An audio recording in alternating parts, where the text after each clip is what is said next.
Alright, in this video lesson we're going to be talking about how we can not only describe quantitative data with graphs, which is what we've done for the last two sections, but also how we can describe it with numbers as well, so with some what we'll call summary statistics.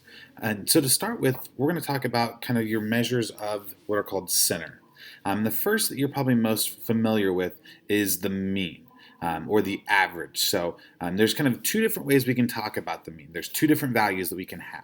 The first is what's called x bar, which is this letter x with a bar above it, and again that's actually read as x bar. And this is going to be your sample mean. So this is the mean that comes from your sample. And remember, when we talk about mean, we're talking about an average, and in the true sense of the word average, add them all up, divide by how many there are.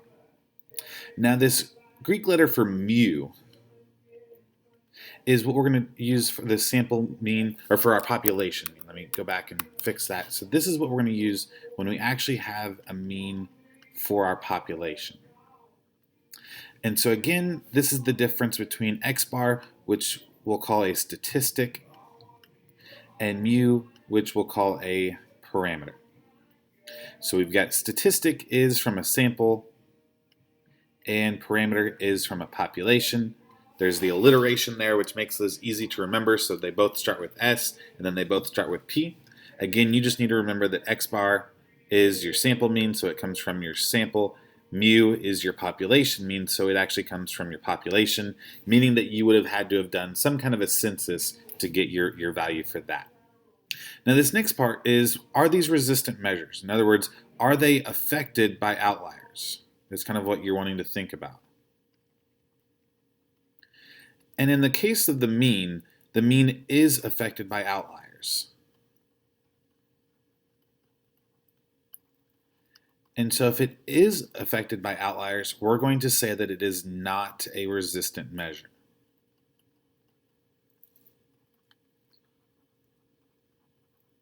In other words, if you have extreme values in the data, that's going to affect your mean. It's either going to make it larger or smaller than it should have been, depending on which direction the data was skewed. To give you an example to kind of think about this, let's say we were going to look at the average heights of everyone in our class. And in addition to those heights, I was going to throw in the heights of an NBA team. Then most of those heights for the NBA team, we would have to consider outliers because they are so far different from the rest of the data that we really can't consider them to be kind of normal data for our class's average height. And we'll talk more about how to find outliers actually a little bit later in this section. So how can you estimate the mean of a histogram or dot plot? Look for where most of the data is. So look for where a majority of the data exists. And usually there's going to be a highest point there, and the mean is going to have to be somewhere kind of close to that highest point. Now the median is also a measure of center. It is just simply the middle value of the data set.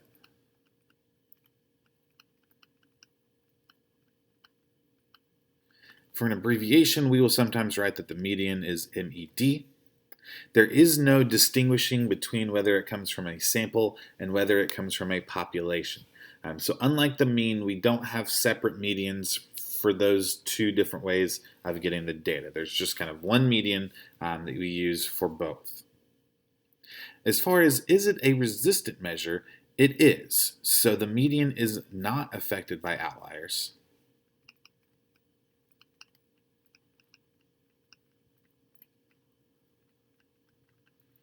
And so we can say that it is a resistant measure.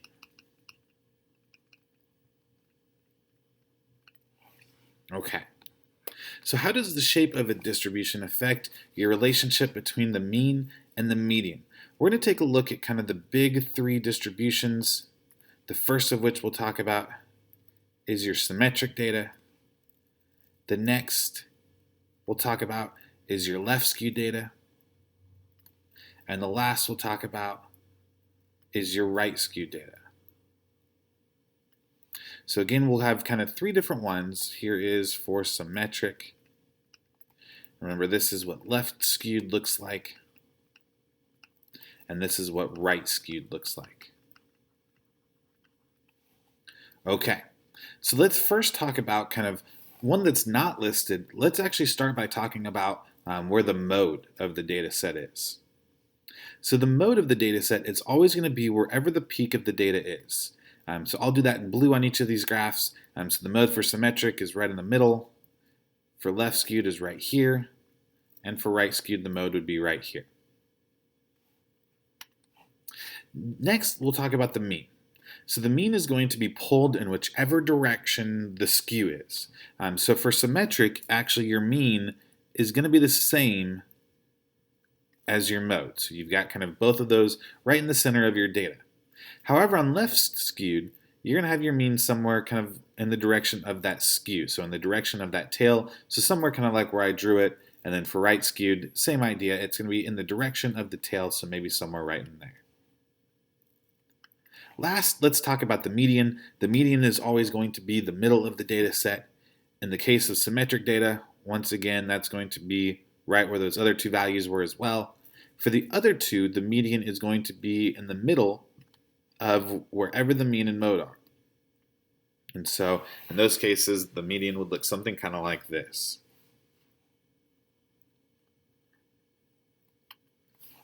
All right.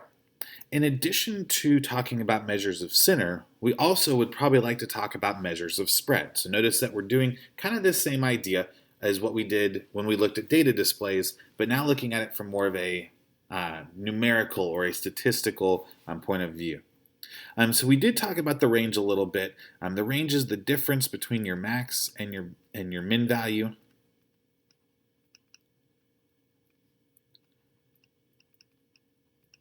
And again, the way you calculate that is that your range is equal to taking your max minus your min. Oops. Try that again here. Okay. Now, is it a resistant measure? Well, if you have any outliers, those are going to be your max or your min. So the answer there is no. It's not going to be a resistant measure. The IQR is the middle 50% of your data.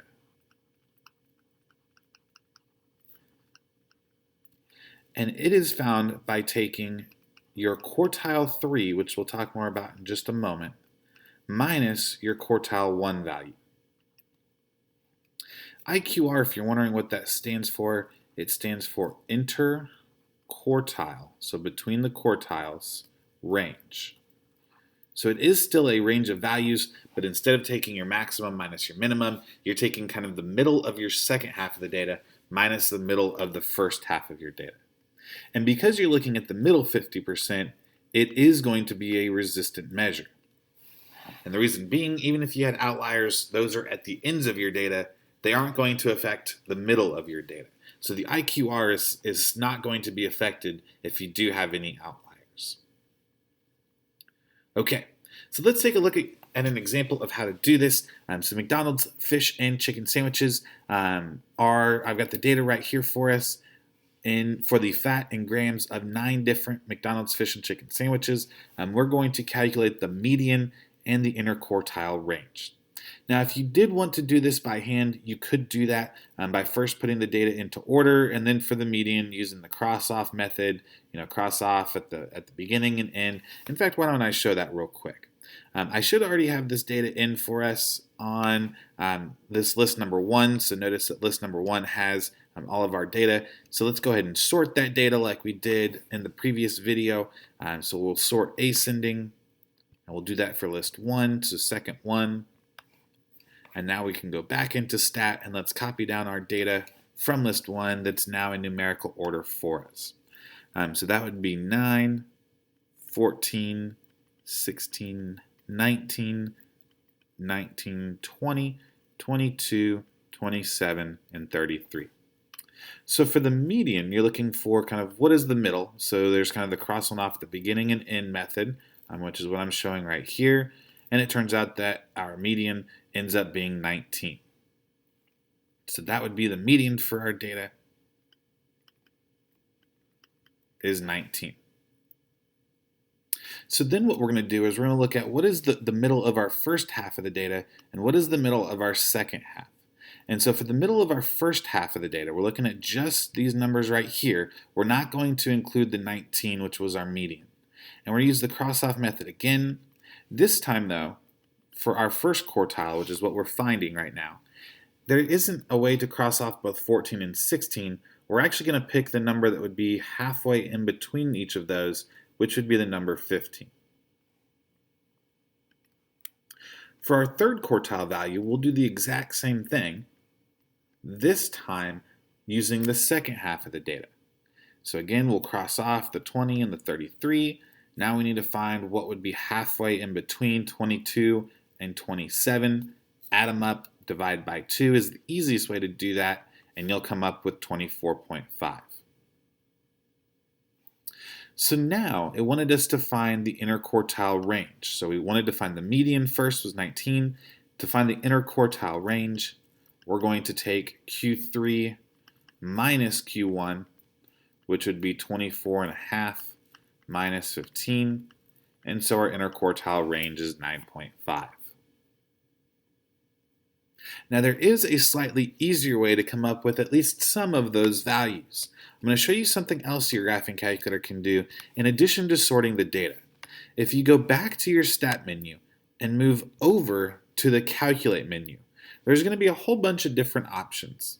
We actually just want the first option, which says 1var stats. When you press that, either you'll see this screen, which will ask you for the list, or you won't see anything at all if you're on a slightly older calculator. If you do see this menu, just make sure that the list is list 1 and then press calculate. If you don't see a menu, you can actually just press enter. And so here's what it's going to give to us. It's going to actually give us a lot of information. You might recognize this first symbol, X bar, is 19.9. Remember, that's what we just got done talking about is the mean for the data. So it's actually found the average for us.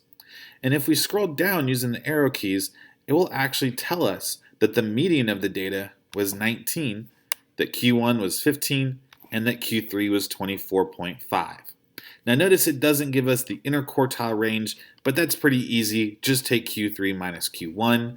If you wanted the range, just take 33 minus 9, and you would be able to find that. So the 1var stats menu gives you a lot of information. In fact, we'll be using it pretty frequently throughout the rest of this unit.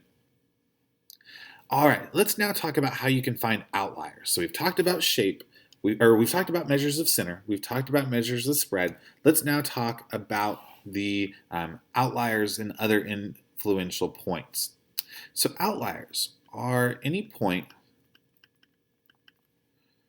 too extreme to be considered normal for the data.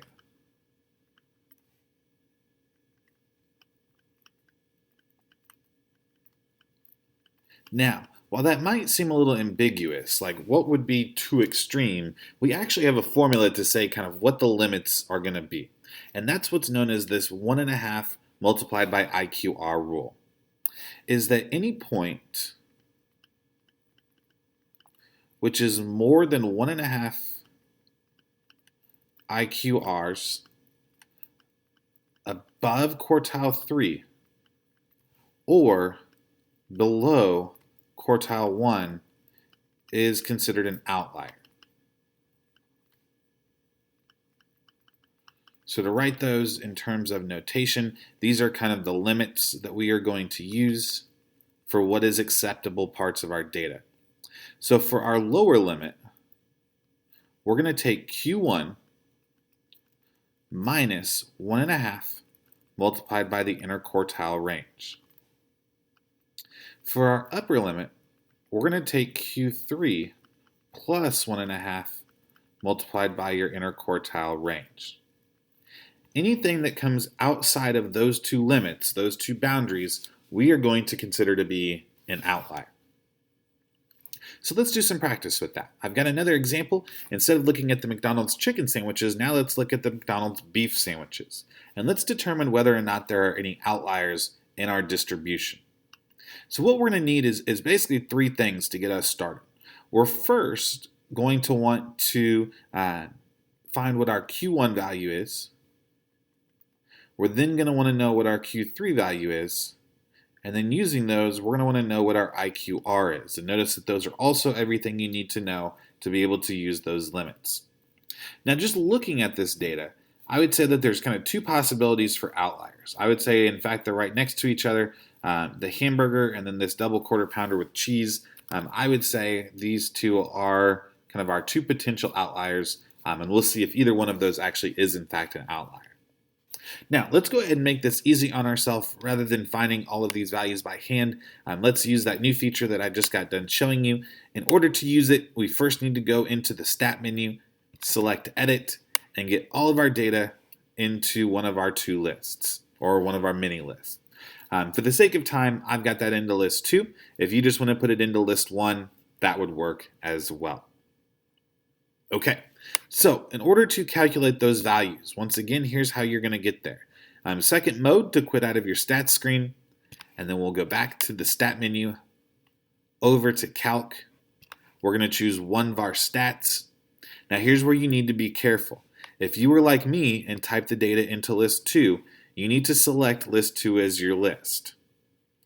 If you don't have a menu, then what you need to do at this point is still hit second list 2, so that on your home screen it should say 1var stats, and then immediately after it, it should say list 2. And then we'll go ahead and press either enter or calculate, and it's going to give us our one variable stats for list 2. So again, we find out that the mean is 24.83, and if we scroll down, we're going to find out that Q1 is equal to 21, Q3 is equal to 29, and so for our interquartile range, we'll take 29 minus 21, which is 8.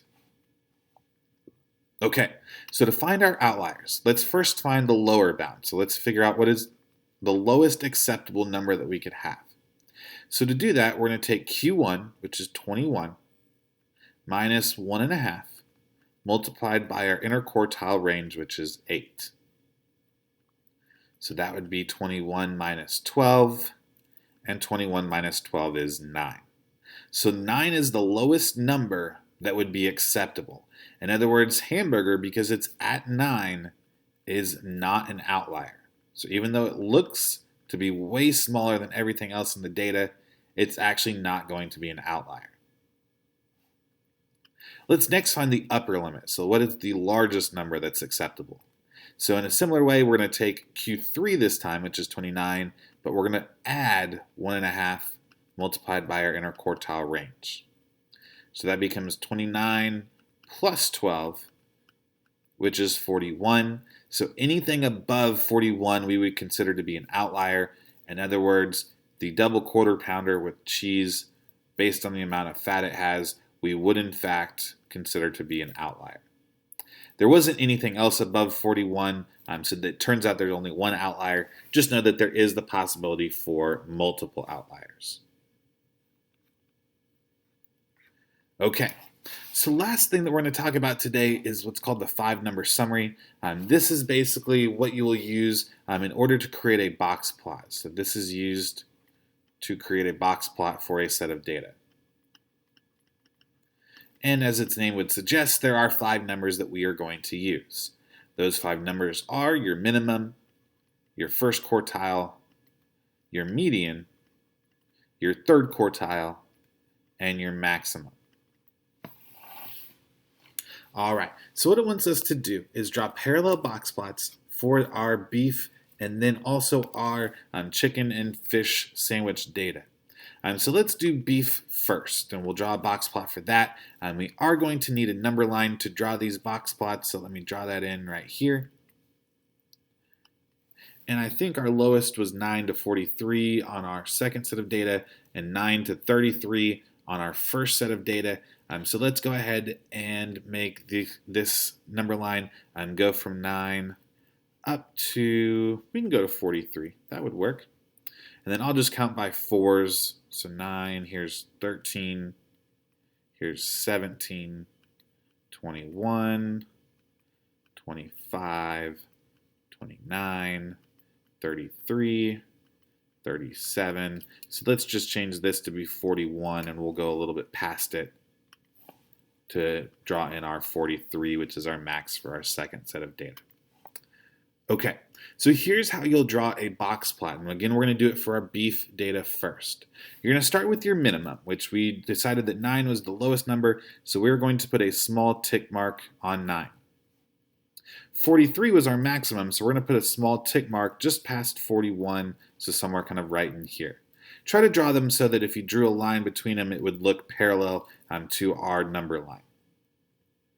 We're then going to use our Q1, our median, and Q3 values to draw the box. So our Q1 value we found was 21, so that would be right here. Draw in a slightly larger mark there because that will be part of the box. For the median, we didn't write it down, but I believe it's still on the calculator on the left-hand side, is 26, so we'll draw another line just past 25. And finally, Q3, which we found to be 29, and I'll draw that right on top of 29. Those middle 3 lines, which we drew slightly larger, are going to create the box part of your box plot. And then you will draw out 2 lines going towards our 2 min and max values. Let's next do the same for our chicken and fish data. So for chicken and fish data, I believe our lowest was also at 9, and then our largest was at 33. In fact, if we put the data in order, so yeah, 9 and 33 should be our min and max. So we'll put a mark at 9, another mark at 33. We'll then draw in our box, so Q1 was 15, our median was 19, and Q3 was 24.5. So again, that was 15, so halfway between 13 and 17, 19, so halfway in between 17 and 19, and 24.5, so almost right at 25. And try to give yourself some space so that they don't run into each other, the 2 box plots. I should have been a little bit more careful with that. But then here is your 2 box plots. All right. So comparing your distributions, definitely the beef data is more spread out. You definitely have a larger spread because of the 9 going all the way up to 43 instead of up to 33. The median is also higher. So you've got a median of 25 as opposed to a median of 19. So on average, the beef sandwiches have more fat than the fish and chicken sandwiches, which should make kind of sense if you kind of think about how the fat content would be for those 2 types of meat. In addition to that, we did have one outlier for our beef data, which was at 43. Sometimes alternatively, what you will do to draw a box plot is you can also draw it with outliers marked. So let me show you what that looks like. You basically keep everything the same, except where the outlier is, you'll put an X or some other kind of mark to show that there was an outlier. And then for your maximum, you'll use your next highest point that was not that value. So instead of 43, we would use, I believe, 31 was the next highest based on the rest of the data, which would actually be right here. And you can see that if you do that, now your spread is very much so almost the same. So lots of different things you can talk about when comparing these. I'm not going to write out a full SOX analysis. In fact, we can probably talk about this a little bit more in class the next time we meet together. All right, guys, that's all I've got for us today. Until next time, have a great rest of your day.